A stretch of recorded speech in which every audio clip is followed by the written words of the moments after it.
ধর্মীয় প্রতিষ্ঠান নির্মাণের নামে স্কুলের জায়গা দখল করার অভিযোগ উঠেছে। স্কুল কর্তৃপক্ষের অভিযোগ, দখলদাররা কখনো কিন্ডারগার্টেন আবার কখনো ধর্মীয় প্রতিষ্ঠান গড়ে তুলে জায়গাটি কবজা করেছেন।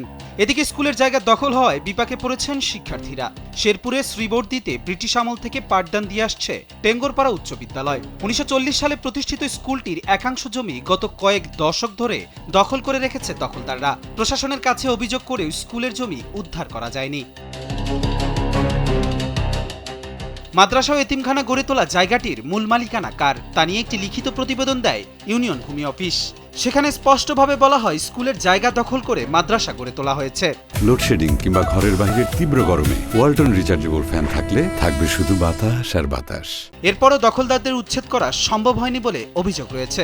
স্থানীয়দের দাবি, স্কুলের জমি ধীরে ধীরে নিজেদের কবজায় নিয়ে নেয় দখলদার গোষ্ঠী।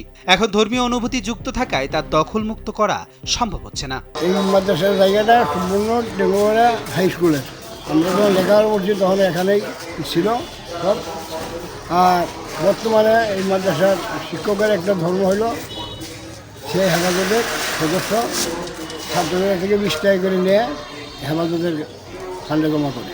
এই জায়গাটা ছিল মিজান স্কুলের জায়গা, সেটা মিজান মুরবি জোরপূর্বক এখন জোরপূর্বক দখল করিয়ে এবং দল করিয়ে তার যে মাদ্রাসা করছে, এমন বনশুনি ঘর আছে এবং ওই পাশের উৎসবের জায়গা আছে ডিসিআর কাটা ভন্ডি খোলা, ওটাও দখল করে নিয়ে করছে।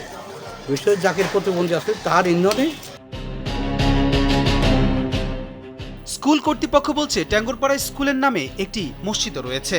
বিদ্যালয়ের নামে রেকর্ড থাকা 29% জমির একাংশ দখল করে আলহেরা কিন্ডারগার্টেন নামের একটি বেসরকারি স্থাপনা গড়ে তোলা হয়েছে।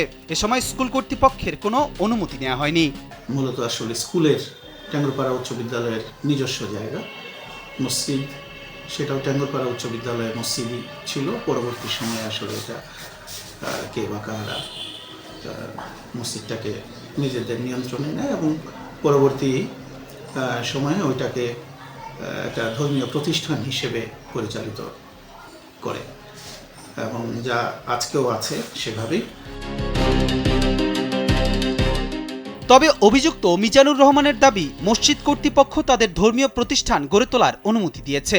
এছাড়া সরকারি নথিতে জায়গাটি শুধু স্থানীয় মুসলমানদের ব্যবহারের লিখিত আদেশ দেওয়া হয়েছে বলেও দাবি করেন তিনি।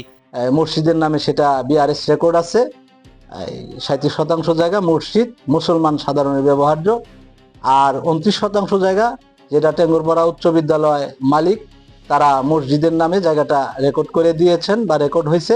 29% জায়গা ওটাও মসজিদ এবং মুসলমান সাধারণের ব্যবহার্য। এ বিষয়ে উপজেলা প্রশাসন জানিয়েছে, মাদ্রাসার নিজস্ব জমি না থাকলে তা অবৈধ একটি স্থাপনা। অভিযোগের ভিত্তিতে তদন্ত করে যথাযথ ব্যবস্থা নেওয়ার আশ্বাস দেন উপজেলা নির্বাহী কর্মকর্তা। মাদ্রাসার যে নীতিমালা অনুসারে প্রত্যেকটা মাদ্রাসার একটা নির্দিষ্ট সংখ্যক জমি তাদের নিজস্ব থাকতে হয়। আমি মাদ্রাসা কর্তৃপক্ষের সাথে কথা বলে, মাদ্রাসাতে তাহলে অনুমোদন থাকার কথা না যদি তার নিজস্ব জমি না থাকে। এভাবে স্কুল এবং মাদ্রাসার সাথে কথা বলে আমি একটা সলিউশনে আসতে পারি। মাদ্রাসা থাকার কথা না, মাদ্রাসার নিজস্ব জমিতে চলে যাবে, অথবা স্কুলের যদি জমি লিজ নেয় সেটার একটা কাগজ থাকে। এদিকে স্কুলের জায়গা দখল হওয়ায় বিপাকে পড়েছেন শিক্ষার্থীরা। স্বল্প শ্রেণীকক্ষে গাদাগাদি করে পাঠদান করায় ব্যাহত হচ্ছে শিক্ষা কার্যক্রম। একই সাথে স্কুলের অবকাঠামো উন্নয়নও সম্ভব হচ্ছে না। কবির চৌধুরী, জয়, কালবেলা।